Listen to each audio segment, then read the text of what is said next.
আজকের এই ভিডিওটা আমি আসলে কখনো পোস্ট করব কিনা আমি জানি না, করলেও কবে করব তা জানি না। কারণ আমি জানি বাংলাদেশের মানুষ যে যেখানে থাকুক না কেন এই মুহূর্তে আসলে কারো কথা বলার, শোনার বা রিয়্যাক্ট করার মতো মন মানসিকতা নেই, মানসিক শক্তিটা নেই।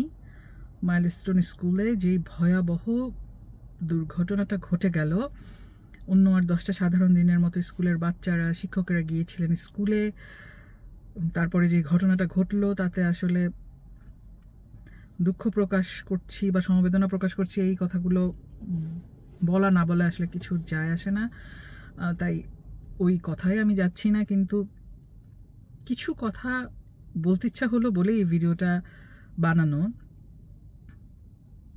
আমি শুধু অবাকও আসলে হইনি, আমি দেখছি যে আমরা যেই যুগেই অবস্থান করি না কেন, সেটা 1990 সাল হোক, 2000 হোক, 2010 হোক কিংবা 2025 হোক, এই ধরনের ঘটনায় প্রতিক্রিয়া জানানোর যে ভাষা, যে প্রক্রিয়া, সেটা আসলে আমাদের কখনোই পরিবর্তন হয় না।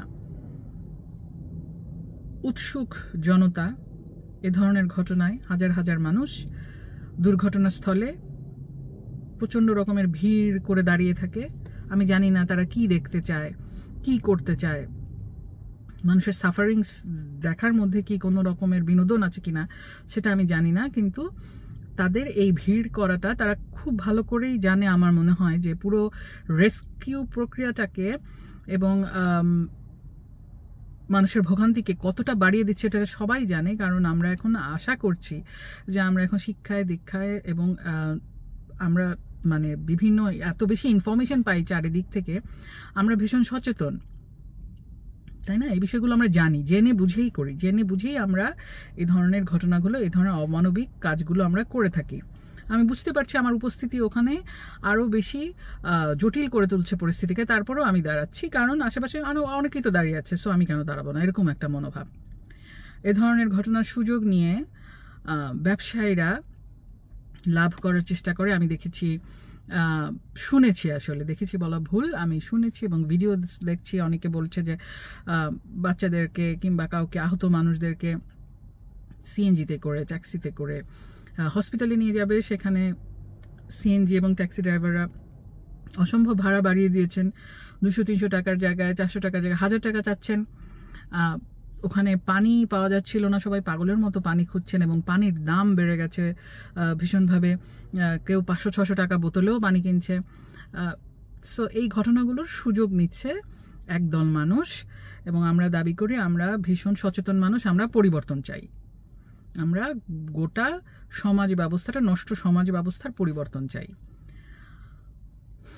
আবার অনেকে আমি দেখেছি যে এই ঘটনাগুলো ডিফেন্ডও করছে, বলছে যে এই ভিডিওসগুলো পুরনো, কিন্তু ঘটনাগুলো তো ঘটে, এটাকে ডিফেন্ড করার কিছু নেই।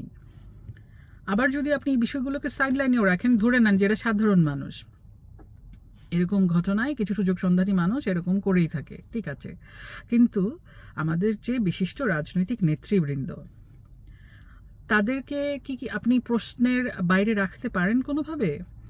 যেখানে সাধারণ মানুষ, আত্মীয় স্বজন, বন্ধু বান্ধব খোঁজ পাচ্ছেন না নিজের প্রিয়জনের, তাদের কি অবস্থায় আছেন, তারা বেঁচে আছেন কিনা, তারা আহত অবস্থায় আছেন কিনা, এই হসপিটালে আছেন কিনা, তাদেরকে খুব সঙ্গত কারণে হসপিটাল কর্তৃপক্ষ কাছাকাছি যেতে দিচ্ছেন না আহত মানুষদের। সেখানে এরকম ভালনারেবল পেশেন্ট, তারা বার্নড পেশেন্ট, তারা প্রচণ্ড ইনফেকশন প্রোন এক একজন, এমন অবস্থার মানুষদের পাশে দাঁড়িয়ে, বেডের পাশে দাঁড়িয়ে আমাদের রাজনৈতিক নেতৃত্ববৃন্দ সাঙ্গ নিয়ে ছবি তুলছেন, মানুষকে জানাচ্ছেন তারা মানুষের পাশে আছেন, সেটা জানান দেওয়ার জন্য ভিড় করছেন।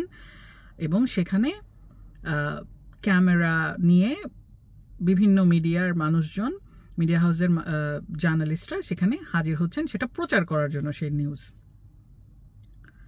কি অদ্ভুত! এই রাজনৈতিক নেতাদের দেখলে খুব অবাক লাগে না, যে এটা কি মারামারিটাই না করছেন মানুষকে সেবা দেওয়ার জন্য, পুরো জাতির পাশে সেবা মানে দাঁড়ানোর জন্য, কি মারামারিটাই না করছেন একজন আরেকজনের সাথে? আসলে কিছু বলার নেই। আমরা যেরকম, আমাদের নেতারা আসলে তেমনই হবে। আমাদের মধ্যে থেকে কেউ না কেউই তো গিয়ে এই নেতৃত্বে যায়। সো যতদিন আমরা আসলে চেঞ্জ না হব, আমাদের মন মানসিকতা চেঞ্জ না হবে, ততদিন আসলে পরিবর্তন আশা করে লাভ নেই। আমি জানি এই মুহূর্তে ভালো থাকবেন এই কথাটা বলাও আসলে ঠিক না, তারপরও যে যেখানে আছেন ভালো থাকার চেষ্টা করবেন।